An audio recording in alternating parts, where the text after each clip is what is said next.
الله الرحمن الرحيم ذلك الكتاب لا ريب فيه هدى للمتقين صدق الله العظيم۔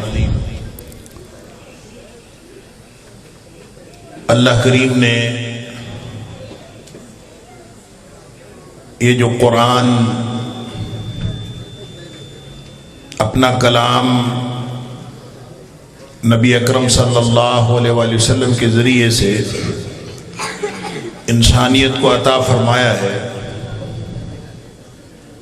یہ دراصل ایک معجزہ ہے۔ معجزہ کا معنی ہوتا ہے عاجز کر دینے والی چیز۔ گزشتہ انبیاء کو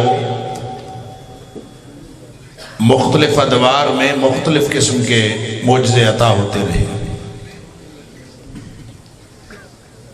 بعض جسمانی نوعیت کے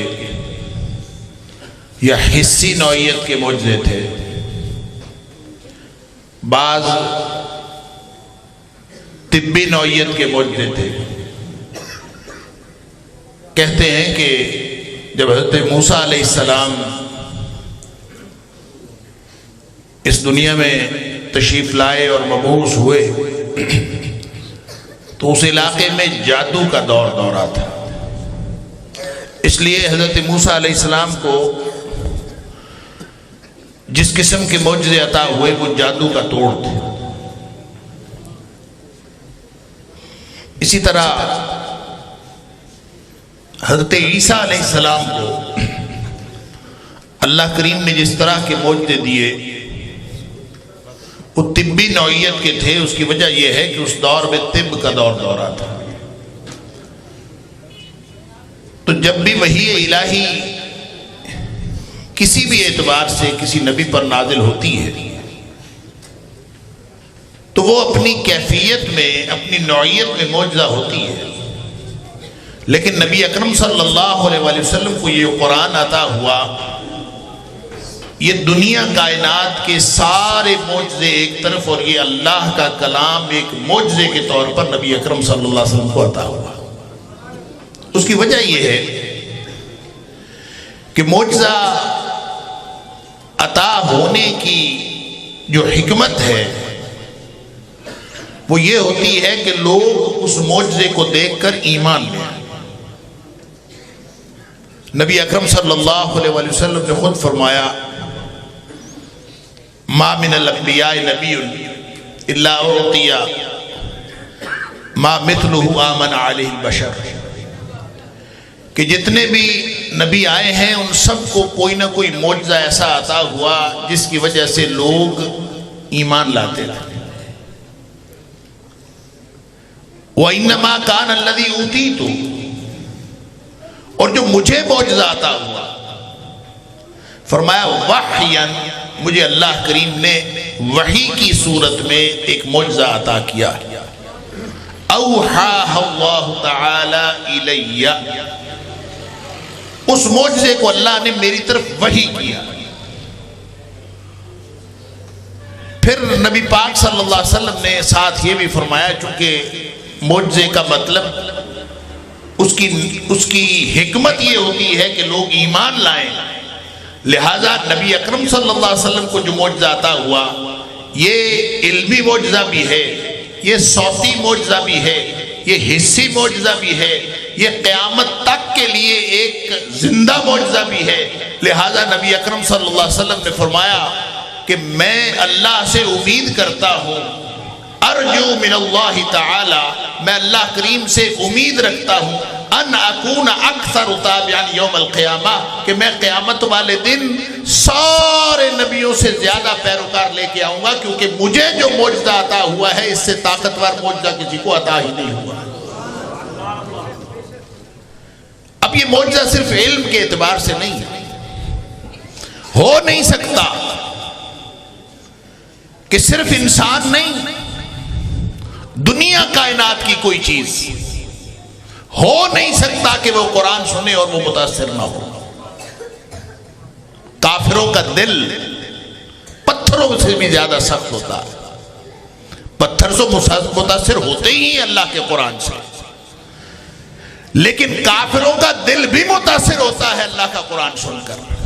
نبی اکرم صلی اللہ علیہ وآلہ وسلم کے جب آپ قرآن پڑھا کرتے تھے تو سرداران قریش چھپ چھپ کے سنا کرتے تھے، اور اس کی وجہ یہ ہے کہ اس کا جو صوتی آہنگ ہے یہ خود اپنے اندر اتنی تاثیر رکھتا ہے، کسی کو سمجھ آئے کسی کو نہ سمجھ آئے، لیکن اس کے اندر تاثیر ہے، اور اس کے اندر کیا کچھ چھپا ہے یہ اللہ ہی جانتا ہے۔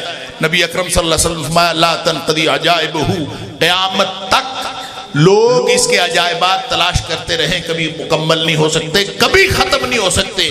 ولا یخلق عن کثرت الرد، اور نہ یہ قرآن کبھی پرانا ہو سکتا ہے۔ ڈاکٹر حمید اللہ کا نام آپ نے سنا ہوگا، ایک بر صغیر کے مفکر تھے۔ پارٹیشن سے پہلے وہ فرانس چلے گئے، اس کے بعد پارٹیشن ہو گئی، وہ واپس کبھی انڈیا نہیں آئے۔ وہ ہمیشہ جتنا عرصہ رہے وہ وہیں رہے۔ وہاں انہوں نے فرانسیسی زبان بھی سیکھی اور دیگر زبانیں بھی سیکھی، اور بنیادی طور پر فرانسیسی زبان میں وہ اللہ کے قرآن کی خدمت کرتے رہے، دین کی تبلیغ کرتے رہے۔ وہ یہ کہتے ہیں کہ میں جتنا عرصہ فرانس میں رہا ہوں، میرے ہاتھ پر اوسطاً 2 لوگ روزانہ مسلمان ہوتے رہے۔ وہ یہ قصہ لکھتے ہیں، اور اس کا ذکر ڈاکٹر محمود غازی نے محاضرات قرآنی میں بھی کیا۔ وہ کہتے ہیں کہ ایک شخص میرے پاس مسلمان ہونے کے لیے آیا، تو جب کوئی شخص مسلمان ہونے کے لیے آتا تھا تو میں لکھ لیتا تھا، اس سے پوچھ لیتا تھا کہ وجہ کیا ہے، کیوں مسلمان ہو رہے ہو؟ تو جب وہ وجہ بتاتا تھا تو میں ساتھ لکھ لیتا تھا، ایسے ہی اپنے ریکارڈ کے لیے۔ تو کہتے ہیں ایک شخص میرے پاس مسلمان ہونے کے لیے آیا، تو میں نے اس سے پوچھا کہ تم کیوں مسلمان ہو رہے ہو؟ تو اس نے وجہ ایسی بتائی کہ جو میری سمجھ میں نہیں آئی۔ کہتے ہیں اس نے کہا کہ میں فرانس کا سب سے بڑا موسیقار ہوں،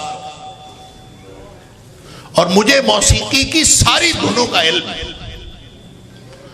تو کہتا ہے کہ میں ایک دفعہ اپنے مسلمان دوست کے ساتھ کسی فنکشن میں گیا، تو ابھی میں اس فنکشن میں داخل نہیں ہوا تھا، دور سے ہی مجھے ایک دھیمی دھیمی آواز موسیقی کی سنائی دی۔ تو میں نے اپنے دوست سے پوچھا کہ یہ کیا بج رہا ہے، یہ کون سی موسیقی ہے؟ تو اس نے کہا کہ یہ موسیقی نہیں ہے، یہ تو قرآن کی تلاوت ہو رہی ہے۔ تو میں نے اس سے پوچھا کہ قرآن کیا ہے؟ تو اس نے مجھے قرآن کا تعارف کروایا۔ تو کہتا ہے کہ میں زندگی میں جتنی موسیقی کے دھنوں کو اور اس کے تکنیکی پہلوؤں کو جانتا تھا، میں حیران ہو گیا کہ وہ جو قرآن پڑھا جا رہا تھا وہ سارے کے سارے موسیقی کے اصولوں پر پورا اتر رہا تھا۔ تو میں نے جب یہ دیکھا تو میں نے سوچا کہ یہ اتنی شاندار کتاب جن کی ہے وہ ان کا مذہب قبول کر لینا چاہیے، تو میں نے دین اسلام قبول کر لی۔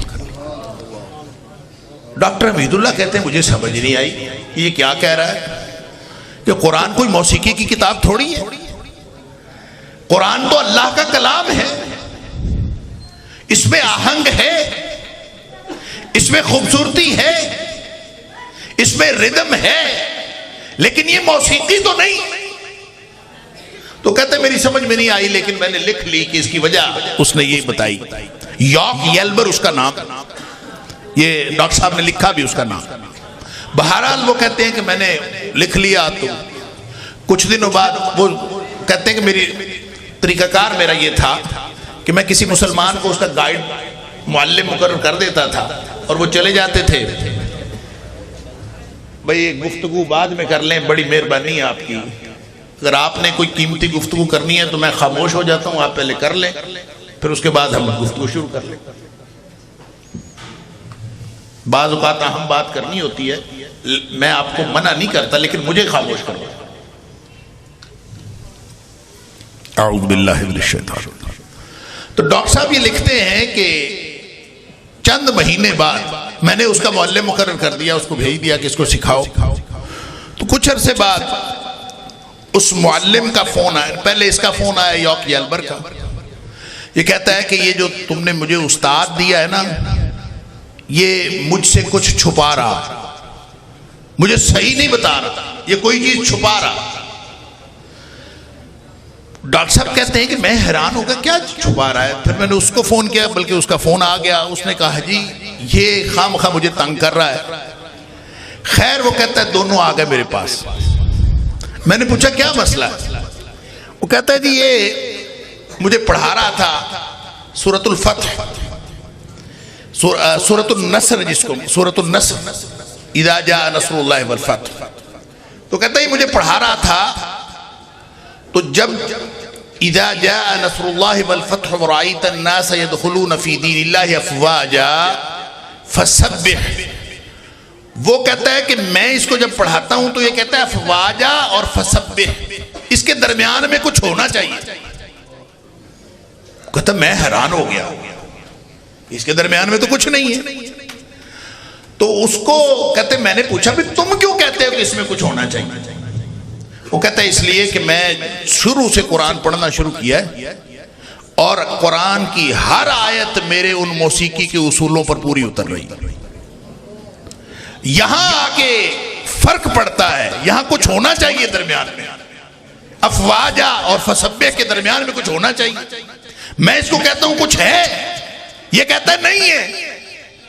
ڈاکٹر عبید اللہ صاحب کہتے ہیں میں خود پریشان ہو گیا، میں اس کو کیا جواب دوں، یہاں تو واقعی کچھ نہیں ہے، تو میں اس کو کیا کہوں گا؟ اب وہ اس کے کیا اصول تھے، اللہ اکبر، لا تنقضی عجائبہ ولا یخلق عن کثرت الرد، اس کی عجائبات میں سے کون سا عجوبہ، کون سا پہلو اس کی نگاہ میں تھا؟ ڈاکٹر صاحب کہتے ہیں میں حیران ہو گیا، میں سوچنا شروع، میں نے اس کو کہا بیٹھو، تو کہتے ہیں میں دل میں اللہ سے دعا کی، یا اللہ اس مخمصے سے نکال، میں کیا کہوں اس کو؟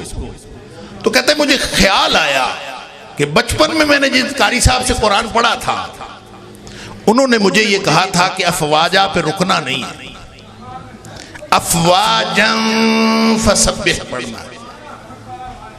کہتے ہیں مجھے یہ بھی یاد آیا کہ ایک دفعہ وہ پڑھا رہے تھے اور میں رکا تھا تو انہوں نے مجھے تھپڑ بھی لگایا تھا کہ یہاں میں تمہیں کہا کہ رکنا نہیں۔ تو کہتے ہیں مجھے یہ بات یاد آئی بچپن کی، تو میں نے اس کو کہا کہ اصل میں یہ درمیان میں کوئی چیز مسنگ نہیں ہے، صرف اس کو پڑھنے کا فرق ہے، اس کو پڑھنا اس طرح سے افواجا فسبح۔ وہ کہتے ہیں کہ میں نے اتنا کہا تو وہ اٹھ کے ناچنے لگا اور کہتا ہے اب ٹھیک ہے، یہ اب ٹھیک ہے، اب یہ میرے موسیقی کے ان اصولوں کے مطابق ہے۔ اللہ اکبر، کون سا علم تھا، کون سے علم کا اس کو علم تھا اور کون سی وہ تفصیلات جانتا تھا۔ ڈاکٹر صاحب کہتے ہیں میری سمجھ میں کچھ نہیں آیا کہ یہ کیا جانتا ہے۔ بہرحال وہ ایک بہترین مسلمان کی زندگی گزار کے 1975 پہ ڈاکٹر صاحب لکھتے ہیں فوت ہو گیا۔ اب اس کے پاس کیا علم تھا، وہ کون سی چیز تھی، اس نے قرآن سے کیا اخذ کیا تھا؟ یہ قرآن ایک معجزہ ہے جو کسی کی سمجھ میں اس کی ساری گہرائی اور سارے نکات کبھی آ ہی نہیں سکتے۔ بس وہ محکم آیات ہیں جو ڈوز اور ڈونٹس، یہ کرو اور یہ نہ کرو، وہ ہماری ہدایت کے لیے۔ اللہ وگرنہ اس کے اندر اللہ کریم نے ایک صوتی تاثیر رکھی ہے۔ حضرت عمر فاروق رضی اللہ تعالیٰ یعنی جتنے کفار سخت سے سخت دل والے کفار تھے، ان میں سے دو کفار جو تھے جو نبی اکرم صلی اللہ علیہ وسلم کو تکلیف دیتے تھے جو سب سے زیادہ سخت، ان میں سے ایک عمر فاروق رضی اللہ تعالیٰ، اور نبی اکرم صلی اللہ علیہ وسلم اس لیے دعا کیا کرتے تھے کہ اللہ یہ جو دو لوگ ہیں ان میں سے عمر بن حشام اور عمر بن خطاب، اللہم اید الاسلام بأحب الرجلین، ان دونوں میں سے اللہ جو تمہیں پیارا ہے اس کے ذریعے سے اسلام کی مدد فرما۔ اور وہ جو واقعہ مشہور ہے کہ نبی حضرت عمر فاروق رضی اللہ تعالیٰ نے بہن سے قرآن سنا تھا تو دل نرم ہو گیا، دل بہرحال وہ سخت سے سخت دل بھی نرم قرآن سن کے ہی ہوا تھا۔ لیکن ایک دوسرا واقعہ مسند احمد کے اندر موجود ہے، عمر فاروق رضی اللہ تعالیٰ خود راوی ہے۔ لگتا یوں ہے کہ یہ دونوں واقعات اپنی اپنی جگہ درست ہیں، لیکن اس میں تقدیم اور تاخیر کا تعلق ہے۔ یہ جو واقعہ میں اب سنانے لگا ہوں یہ غالباً پہلے کا ہے، اور وہ واقعہ جو معروف ہے کہ حضرت عمر فاروق رضی اللہ تعالیٰ عنہ نے اسلام قبول کیا بہن کا قرآن سن کے، وہ غالباً بعد کا ہے، واللہ اعلم۔ عمر فاروق رضی اللہ تعالیٰ عنہ فرماتے ہیں کہ میرا ایک باقاعدہ ڈیوٹی ہوتی تھی، باقاعدہ کام ہوتا تھا کہ جا کے نبی اکرم صلی اللہ علیہ وسلم کو ستانا۔ تو میں نکلا اپنی اسی نیت سے، نبی کریم صلی اللہ علیہ وسلم کو تکلیف پہنچانے کی نیت سے نکلا، اور میں جب باہر گیا تو دیکھا تو مسجد حرام میں نبی اکرم صلی اللہ علیہ وسلم نماز پڑھ رہے تھے، اور ظاہر نماز میں آپ بلند آواز سے قرات فرما رہے تھے۔ عمر فاروق رضی اللہ تعالیٰ عنہ کہتے ہیں کہ میں کعبے کے پردے کے اندر چھپ کے اندر ہی اندر چلتا چلتا بالکل قریب چلا گیا جہاں وہ قرآن پڑھ رہے تھے، اور اندازہ تو کیجئے نبی اکرم صلی اللہ علیہ وسلم قرآن پڑھ رہے ہیں، صاحب قرآن، اللہ کا کلام، کعبۃ اللہ کا صحن، اور نبی اکرم صلی اللہ علیہ وسلم کی زبان اقدس، اور پھر سننے والا عمر، اور کیا ماحول ہوگا۔ عمر فاروق رضی اللہ تعالیٰ عنہ کہتے ہیں کہ میں تو مدہوش ہو گیا جب نبی پاک صلی اللہ علیہ وسلم سورۃ الحاقہ تلاوت کر رہے تھے۔ اب دیکھیں اس کے اندر ان کی ایک تو قرآن حکیم کی آیات کے اندر ایک ردم ہے، پھر نبی کریم صلی اللہ علیہ وسلم کی عادت مبارکہ تھی کہ آپ ہر آیت کو تھوڑا لمبا کر کے پڑھتے تھے، تو کیسے پڑھ رہے ہوں گے نبی اکرم صلی اللہ علیہ وسلم، اور کس قدر سحر طاری ہوا حضرت عمر فاروق رضی اللہ تعالیٰ عنہ پر۔ تو کہتے ہیں میں حیران ہو گیا، تو مجھے لگا کہ یہ تو کوئی شاعر کی کتاب ہے، کوئی شاعر ہے، یہ تو اس کی شاعری ہے۔ کیوں؟ اس لیے کہ ردم والی شاعری ہوتی۔ جب وہ آیات سنی، خذوہ فغلوہ ثم الجحیم صلوہ ثم فی سلسلۃ ذرعها 70 ذراعا فاسلکوہ انہ کان لا یؤمن باللہ العظیم ولا یحض علی طعام المسکین فلیس لہ اليوم ہاہنا حمیم ولا طعام الا من غسلین لا یاکلہ الا الخاطئ۔ ابھی دیکھیے یہ تو نبی کریم صلی اللہ علیہ وسلم جب پڑھ رہے ہوگے اور بالکل پورے حرم میں سناٹا چھایا ہوا اور آرام آرام سے نبی کریم صلی اللہ علیہ وسلم پڑھ رہے، تو عمر فاروق رضی اللہ تعالیٰ عنہ کہتے ہیں میں نے سوچا کہ یہ تو کوئی شاعر ہے، اس قدر مسحور کن جو کلام ہے تو کسی شاعر کا ہو سکتا ہے۔ وہ کہتے ہیں میں ابھی سوچا ہی تھا تو اگلی آیت آگئی وما ہوا بقول شاعر قلیلا ما تؤمنون۔ کہتے ہیں میں نے سوچا تھا تو اگلی آیت آگئی وما ہوا بقول شاعر، تو میں تو حیران ہو گیا کہ اس کو کیسے پتا چلا کہ میں نے یہ سوچا ہے۔ تو اس وقت چونکہ ایک غلط عقیدہ موجود تھا کہ کاہن دل کا حال جانتے ہیں، جیسے اب بھی بہت سارے بد عقیدہ لوگ اس طرح کی چیزیں ان کے اوپر یقین رکھتے ہیں، تو اس وقت بھی ان کا خیال یہ ہوتا تھا کہ کاہن جو ہیں وہ دل کی باتیں جانتے ہیں۔ تو جب میں نے یہ دل میں سوچا، عمر فاروق رضی اللہ تعالیٰ عنہ کہتے ہیں کہ یہ شاعر ہے، تو آیت اگلی آگئی وما ہوا بقول شاعر قلیلا ما تؤمنون، تو میں نے دل میں سوچا اچھا یہ تو شاعر نہیں ہے، یہ تو کاہن بھی ہے، کہ اس کو میرے دل کی حال، دل کی کیفیت پتہ چل گئی ہے۔ تو اگلی آیت آگئی ولا بقول کاہن قلیلا ما تذکرون۔ تو کہتے میں حیران ہی ہو گیا، اور وہ جیسے انسان اپنا آپ ہار جاتا ہے کہ یہ کیا ہے، تنزیل من رب العالمین ولو تقول علینا بعض الاقاویل لاخذنا منہ بالیمین ثم لقطعنا منہ الوتین۔ ان آیات کا ترجمہ پتہ نہیں کبھی کسی نے سنایا آپ کو کہ نہیں سنایا، پتہ ہی نہ آیات کا ترجمہ کیا ہے۔ اللہ اکبر، یہ تو رب العالمین کا نازل کردہ کلام ہے، اور یہ نبی صلی اللہ علیہ وسلم اگر یہ اپنی طرف سے ایک بات بھی بنا لیں تو ہم ان کا دایاں ہاتھ پکڑ کے ان کی گردن اتار دیں اور تم میں سے کوئی چھڑانے والا بھی نہ ہو۔ اللہ اکبر۔ عمر فاروق رضی اللہ تعالیٰ عنہ تو جیسے کہتے ہیں نا پاؤں کے نیچے سے زمین نکل گئی، اپنا آپ باقی نہیں رہا. نکلے تھے نبی پاک صلی اللہ علیہ وسلم کو تکلیف پہنچانے، تو وہ تو اپنے وجود میں جیسے بندہ باقی نہیں رہتا، وہ کہتے ہیں میرے تو ایسے تھا جیسے جان ہی نکل گئی. تو نبی کریم صلی اللہ علیہ وسلم نے جب نماز مکمل کر لی تو آپ گھر کو چل دیے تو میں بھی پیچھے پیچھے چل پڑا. تو نبی کریم صلی اللہ علیہ وسلم مجھے دیکھ لیا اور نبی پاک صلی اللہ علیہ وسلم نے میرے سینے پر ہاتھ پھیرا اور مجھے دعا دی. وہ اصل میں موقع تھا جب عمر فاروق رضی اللہ تعالیٰ عنہ کے دل میں ایمان گھس گیا تھا. یہ ممکن نہیں ہے کوئی قرآن سنے ہاں بدبختی حائل ہو جائے، بدبختی حائل ہو جائے تو یہ ایک الگ بات ہے، وگرنہ اللہ نے اس قرآن کے اندر ایسی تاثیر رکھی ہے کہ جو پتھر کے اوپر بھی اثر کرتا ہے اور پتھر دل لوگوں کے اوپر بھی اثر کرتا ہے. درخت بھی اور وہ جانور بھی. وہ سنا ہے واقعہ کہ جب صحابی سورۃ الکہف کی تلاوت کر رہے تھے تو آسمان سے فرشتے اتر آئے تھے، گھوڑا بھدک رہا تھا، گویا کہ ایک ایک چیز اس کائنات کی قرآن کو سن کر اثر قبول کرتی ہے.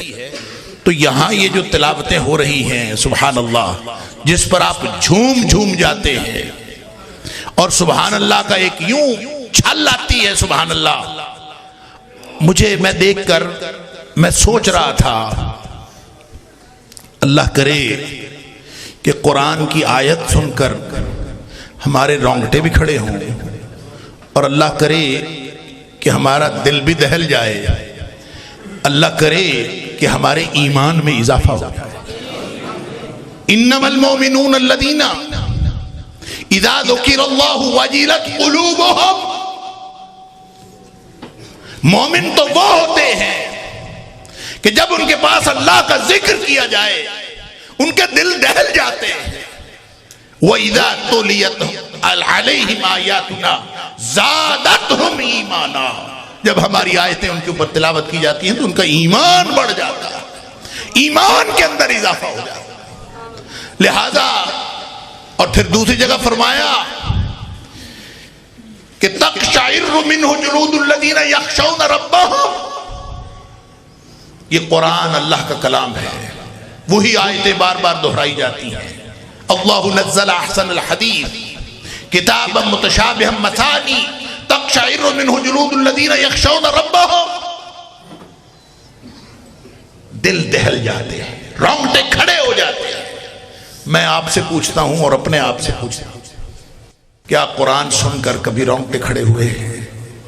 کیا قرآن سن کر کبھی دل دہلا ہے؟ کیا ایمان کے اندر اضافہ ہوا ہے؟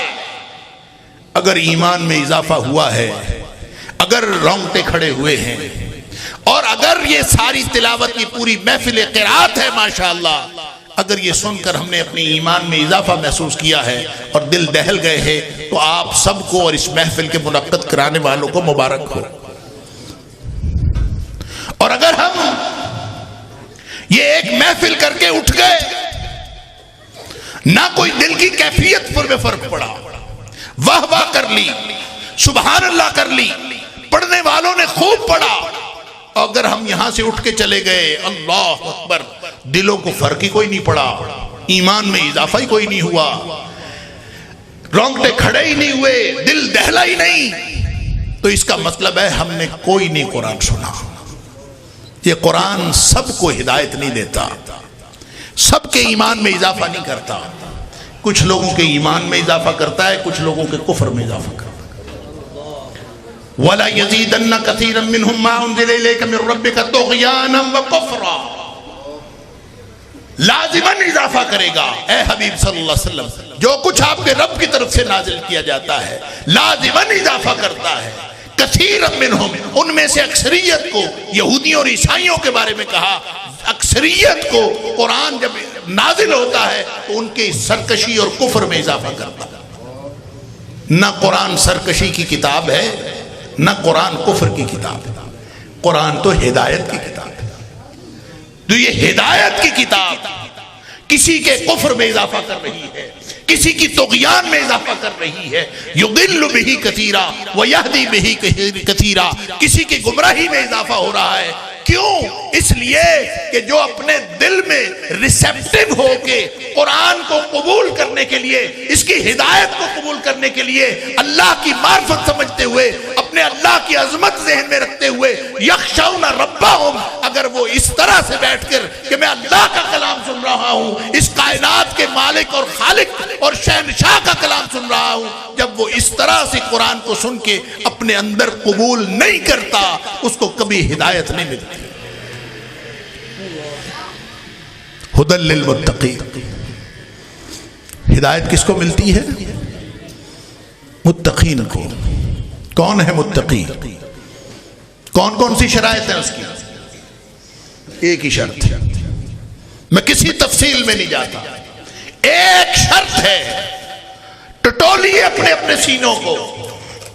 اس لیے کہ نبی اکرم صلی اللہ علیہ وسلم کا فرمان ہے تقوی ہاہنا،